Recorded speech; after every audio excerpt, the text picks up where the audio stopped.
ঈমান এই তো আমরা বড় ছোট সবার জন্য করছি। আবার আমরা যখন একসাথে সম্মিলিতভাবে দোয়া করছি, আমার আল্লাহ বলেন আমার দরবারে যখন হাত তোলে ওই হাত খালি হাতে ফিরিয়ে দিতে আমি আল্লাহর লজ্জা হয়। বলবেন না সুবহানাল্লাহ?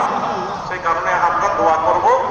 তাহলে একটা জানাজার মধ্যে দাঁড়িয়ে আমরা একটা উহুদ পাহাড় পরিবার সওয়াব পেলাম। আপনি যখন দাফন পর্যন্ত থাকলেন, নবী বলেন আরেকটা পাহাড় পরিবার সওয়াব। এখানে হাদিসের মধ্যে আছে জাবালাইনিল আযীমাইন, যে মহান পাহাড়। তো আমার নবীকে সাহাবারা জিজ্ঞেস করেছেন, ইয়া রাসূলুল্লাহ, জাবালাইনিল আযীমাইন মানে কি? আমার নবী বলেন এখানে দুইটা পাহাড়, একটা বড় একটা ছোট। ছোট পাহাড়টা হচ্ছে উহুদ পাহাড়ের সমান। যেটা বলবেন না সুবহানাল্লাহ? লাপলাপতি কষ্ট হচ্ছে আপনাদের? আর মুরব্বীদের যেভাবে সালটাল দাঁড়িয়ে আমাদের ঠান্ডা লার আপনার কষ্ট হচ্ছে আপনাদের? বদদোয়া দিচ্ছেন না তো? আবার আপনাদের চেয়ে আমার তারা বেশি তাড়াহুড়ো, আমার বেশি তাড়াতাড়ি চলে যাব। তাহলে দেখেন কথাটা আমি মাঝখানে একটু নিয়ামতের যে একটা আমলের জন্য কথাগুলো বলছি। আপনি দাফন করছেন, সেখানে মাটি দিতে দিতে আমার নবী কি বলেন? ইস্তেগফারু লিআখিকুম, তোমার ভাইয়ের জন্য দোয়া করো। কেন?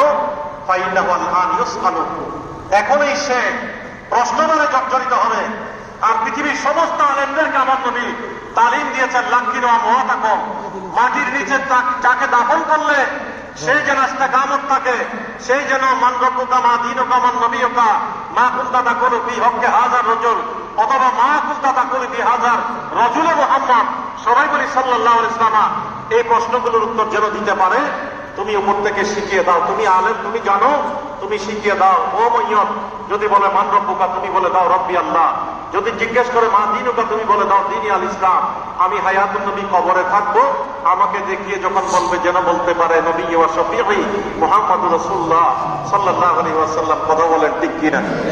তাহলে দেখেন আল্লাহর হাবিব কত বড় নিয়ামতের ভান্ডার। মাটি চাপা দিলেন, মাটি চাপা দিতে দিতে নবী আমাদেরকে দোয়া শিখিয়ে দিলেন। এরপরে আপনারা চলে যাচ্ছেন, সবাই চলে যাচ্ছে না? সর্বশেষ আলেম যিনি কবর তলকিন করে উনি চলে যাচ্ছেন। আমার নবী ইন্নাল আবদা ইযা উযিয়া ফি কবরিহি আতাহু মালাকান, আল্লাহর বান্দাকে যখন আমরা মাটি চাপা দেই, সাথে সাথে দুইজন ফেরেশতা চলে আসে।